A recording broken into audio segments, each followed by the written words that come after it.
Welcome back to the channel. I'm PommyInOZ, and we're going to do something a little bit differently. We need to talk about Carlton Football Club on the back of a 13-6 84 defeat, 10-13-73. Kangaroos getting up by 11 in a game where the scoreboard probably flatters the Blues.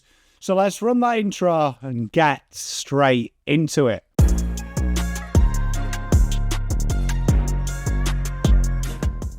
In a game that we've seen before, and I do want to caveat this is a little bit of a different review, so if you are a Kangaroo fan coming over here to hopefully watch me analyse the game, I may do another one of these a bit later on in the weekend, but I just need to get this off my chest because that was deplorable, but fair play to the Kangas. We said it in the preview, we gave you your kudos, you had to come out here, you had to get some just reward for how hard you worked.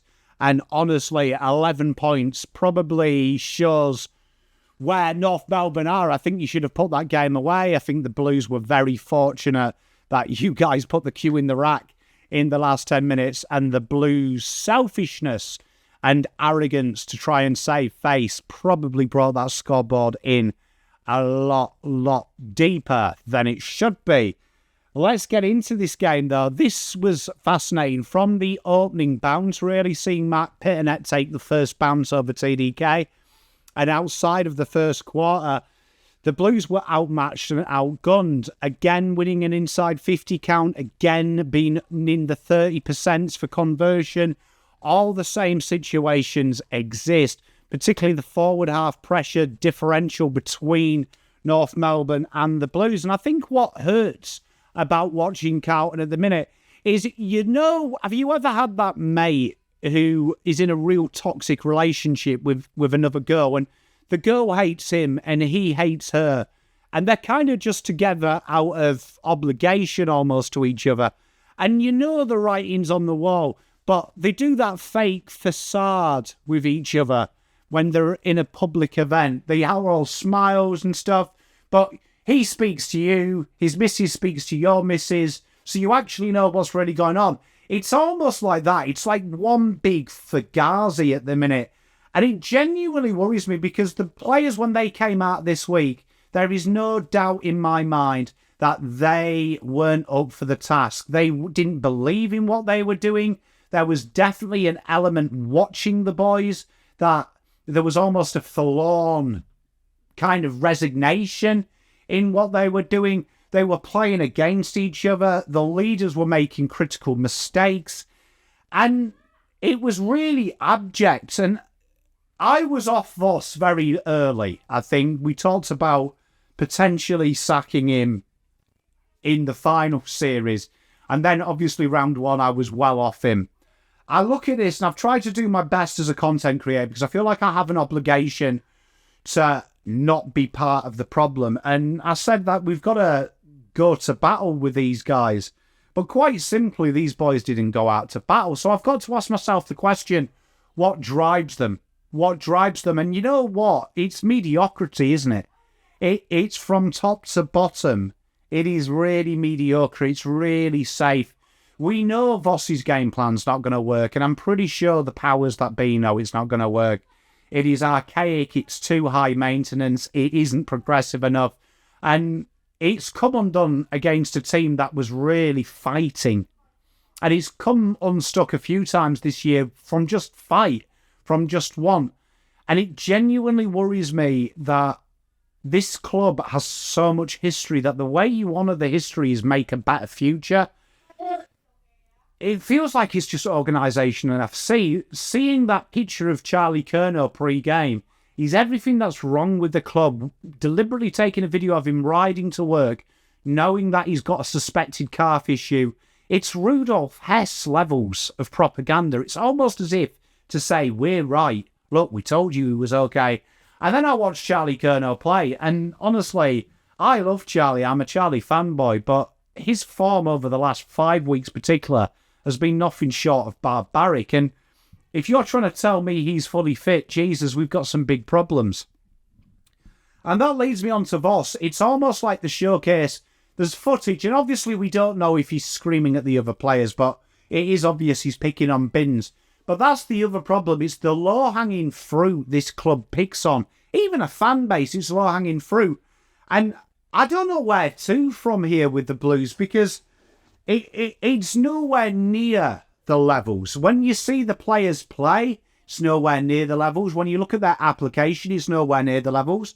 I don't care so much for the game plan, but you've got to go out there and execute it. And they're not even executing the raw basics. The handballs to people contested, the handballs to feet, the lack of energy. Cripps been a great servant for the club, and I love him, but he had issues today. Sam Doherty had issues today. The leaders genuinely aren't putting in. So if they don't believe in it, and we've seen this performance before, this playing group, no offence to them, they have been responsible for sacking the last two coaches, and it's soon going to be a third. And that leads me on to the major problem with this football club. The people that are going to be picking them in, the coterie groups, the guys we've got in charge, they have been the same poison, just different. It's almost like we're almost in kind of like a dictatorship of a family where we've created this cult of personality and we just handball it to another guy that is the same person, really. I don't trust them to pick a new coach, and I really call upon the football club now to look at this. And finals, let's be honest, it's out of sight, out of mind. It probably was a long time ago. Now is the time that people start falling on their swords, and I mean this with all sincerity. Sometimes in life, no matter how much you want it to be good and how hard you work, you just can't get the results. And I really hope that the board and the people that are around the club now fall on their swords and accept that this club, from an upstairs perspective, needs to change its culture and needs to change its methodology. It needs to do it. And I hope that the board, when they do sack Voss, because inevitably it's going to happen, it's going to be a win-loss thing, I hope the board do Graham Wright the biggest justice and they all put themselves up for renomination and ask the fan base, 100k of us who have backed it, even though it's been bad all year, and say, if you really do trust us, we'll lead you into battle. But you guys and girls get the opportunity. And I hope that the coaching group is people of integrity. They're not fit. They're not good enough to do this. This is way beyond them now. And I hope that they resign. And by resigning, they forego the weight on the salary cap, on the soft cap. They forego their resignation payments. I hope they do that, because that's what people do with integrity. If you really care, you have to admit when you are found wanting. And I'm not suggesting a big rebuild. I'm not at all. But I'm suggesting that people are put in place in this club to lead them in the right direction. We have wasted way too long with these Band-Aid fixes, and we've got Band-Aid fixes all around the ground. And unfortunately, I hate to say it, and I've said it for a long time now, Michael Voss isn't the guy. And I'm starting to really query the playing group as well. I think the playing group needs to come into question as well, because we've seen these performances where vibes are high, they're brilliant. When it's a little bit hard, it's too tough. And I'm really hoping that there is a morsel of respect, a morsel of care, a morsel of love for professional sport, for excellence, where people hold their hands up and go, okay, this isn't the level. Because what you've seen there is a side of North who are incredibly hungry, who know they're behind the eight ball, who have played with pride and they have flown the flag. And we've seen a team that has checked out. The season is on the line. We've seen this before. We saw it at Brisbane in that final. You have been gifted an opportunity from the heavens that you probably don't deserve. And the application and the desire wasn't there. It's second-guessing yourself. It's confidence issues. It's this building. And I'm sick of hearing about building because it should be built. And I keep saying it, and I said it last week in the review, right? Mindset is the foundation of excellence. And our mindset is absolutely deplorable. It's more focused on everything else but reality. It's someone else's fault. When David Teague failed, it wasn't the board's fault. It was David Teague's, and they created that argument with Patrick Cripps. When it was Bolton, it was too soon. It was training wheels. It's about time we took some accountability. Carlton were kissed on the dick. We've got to be honest with a fixture list, and they have failed. Carlton have been kissed on the dick with injuries, bar Nick Newman until recently, and Jagger Smith, who we haven't seen. He's a first-year player. We've had it fairly easy. And these opportunities haven't been taken. And then for me to see that kid crying, and people are going to mock it, but that is what sport's about. Sport isn't about economy. Sport is very simple about winning, and it's about a connection. And Carlton Football Club, its fan base has a core working class roots. And we've strayed from that. We've tried to become someone we're not. We've started to talk about flags. We have 16-time premierships. We are better than we are. We have tried to run before we can walk. And simply the walk has just been falling over with style. And I really hope now someone at the club sees this as an opportunity that we can do it right. We can do it right, and we get the systems in place, which they should have been. And for me, the arrogance of Brian Cook, knowing everything about how great that man is, that he is a man that keeps the process the same and keeps the people around, says to me there was an arrogance that we had the process when we didn't. We had vibes, and once people worked out the vibes, it was very easy to extinguish. And that performance, honestly, is the worst performance. The Richmond one I can cop, they were in vibes. At this stage now, round 15, when you are somehow in with a chance of finals, playing North Melbourne with all due respect, that's when you show a bit of heart, a little bit of yakka, and you've got to fight your way out. And what we saw there, unfortunately, was 23 players give up.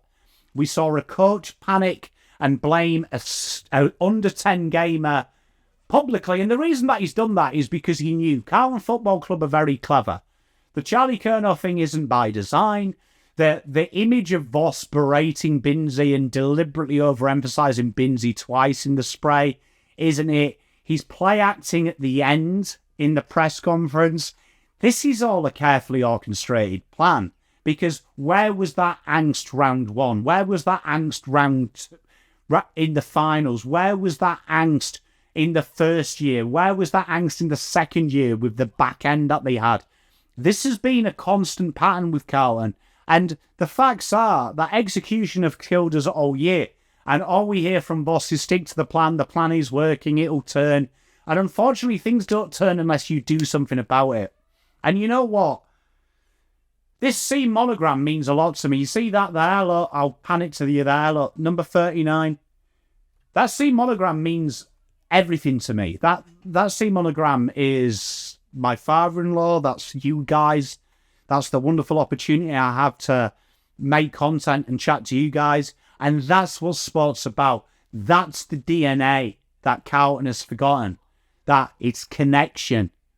And when you are connected, you believe in something. And right now, they don't believe in themselves and the fans don't believe in them. And that's when someone has got to be an adult and own it and say it's not good enough.